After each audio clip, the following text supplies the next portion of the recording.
Katekismus Dasar tentang Kitab Suci, bagian 3. Kitab Suci yang Ineransi. Diterjemahkan oleh Catholic Angelus Domini dari The Inerrancy of Sacred Scripture by Kennedy Hall, The Fatima Center, dari sumber seperti yang tertera pada layar. For all the books which the Church receives as sacred and canonical are written wholly and entirely with all their parts at the dictation of the Holy Ghost. And so far is it from being possible that any error can coexist with inspiration. Pope Leo XIII, Providentissimus Deus 1893. Gereja Katolik mengajarkan bahwa kitab suci tidak memiliki kesalahan. Istilah yang digunakan untuk realitas ini disebut ineransi, yang berarti bahwa apa yang terkandung dalam halaman-halaman kitab suci bebas dari kepalsuan apapun. Ini mencakup semua kitab dalam Alkitab, dan tidak hanya berkaitan dengan hal-hal rohani semata, melainkan juga berkaitan dengan sejarah. Syahadat Nicea menyatakan bahwa Roh Kudus berbicara melalui para nabi, yang menunjukkan pada kita bahwa sabda Allah disampaikan melalui para nabi dengan menggunakan perkataan manusia. Ini tidak berarti bahwa para penulis suci mengemukakan gagasan-gagasan rekaan mereka sendiri, melainkan apapun yang disahkan oleh mempelai Kristus sebagai kitab suci yang telah ditulis oleh manusia, dibimbing dalam kebenaran oleh Roh Kudus. Kekeliruan berlawanan dengan Tuhan, karena Tuhan hanya bisa membawa kita ke dalam kebenaran. Seperti yang dijelaskan Santo Yohanes, Allah adalah terang, dan di dalam Dia sama sekali tidak ada kegelapan. Dalam 1 Yohanes 1 ayat 5. Dan Santo Paulus menegaskan, Allah tidak mungkin berdusta.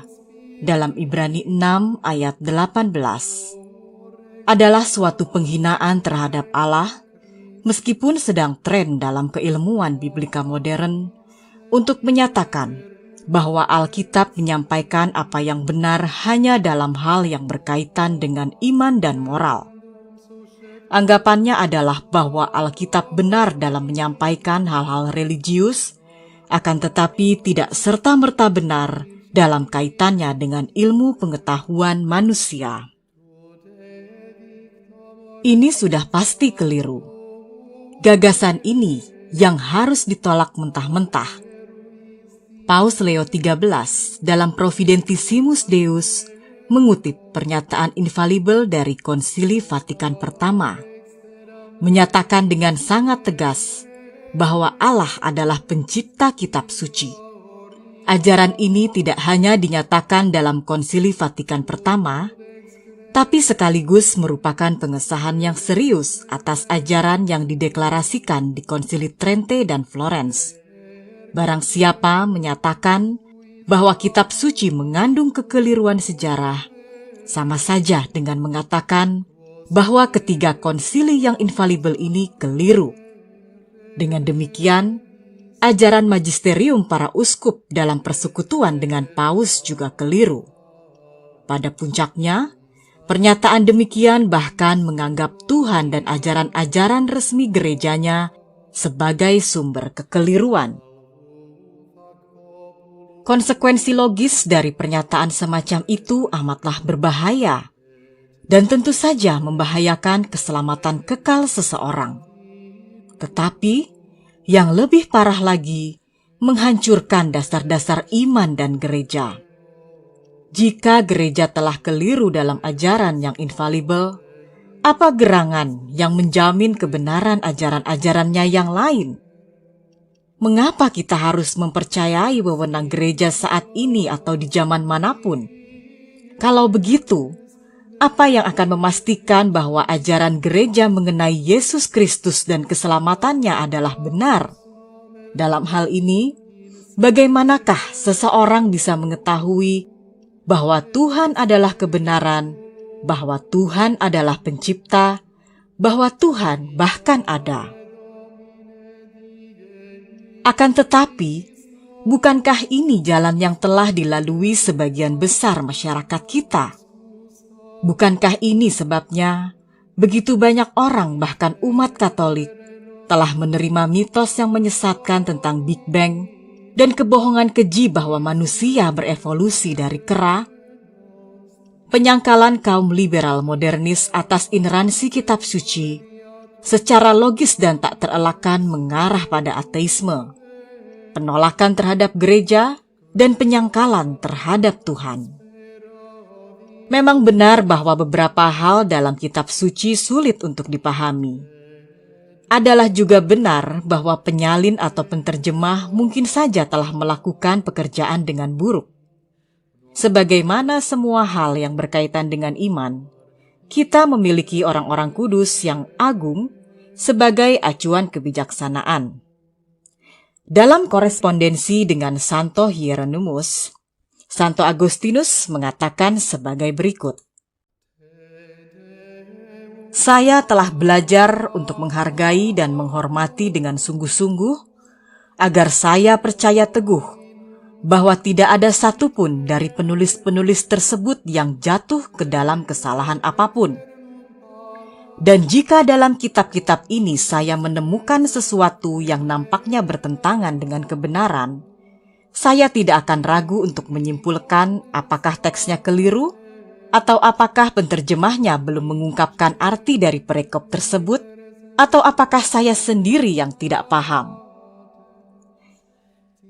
Dalam artikel baru-baru ini, saya menulis tentang terjemahan-terjemahan resmi yang seharusnya menjadi acuan kita.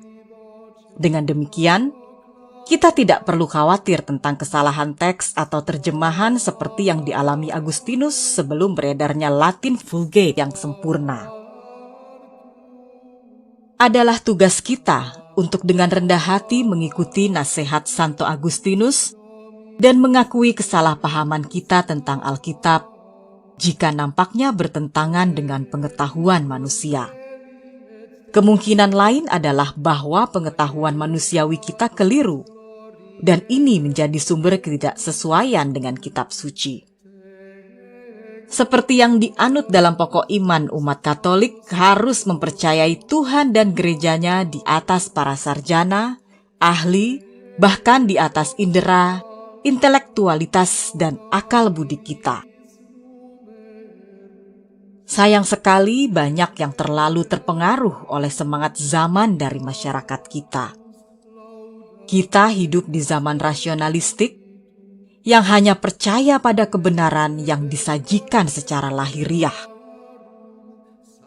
Hal ini menyebabkan banyak orang mempermasalahkan beberapa kebenaran sejarah dalam Alkitab. Sangat disayangkan betapa seringnya orang-orang beriman bahkan menjadi mangsa ilmu pengetahuan manusia yang sepintas lalu dan tidak masuk akal, sehingga mengesampingkan atau mengabaikan sejarah suci. Historisitas kitab suci dijamin oleh dogma yang ineransi, yang berarti bahwa kita harus tunduk pada pengertian yang tepat dari kitab suci, sekalipun bertentangan dengan ilmu pengetahuan manusia. Pada artikel berikutnya, kita akan mengkaji bagaimana seharusnya kita membaca sejarah suci kitab Kejadian. Jesu via veritas et vita miserere nobis. Yesus, jalan, kebenaran dan hidup, kasihanilah kami.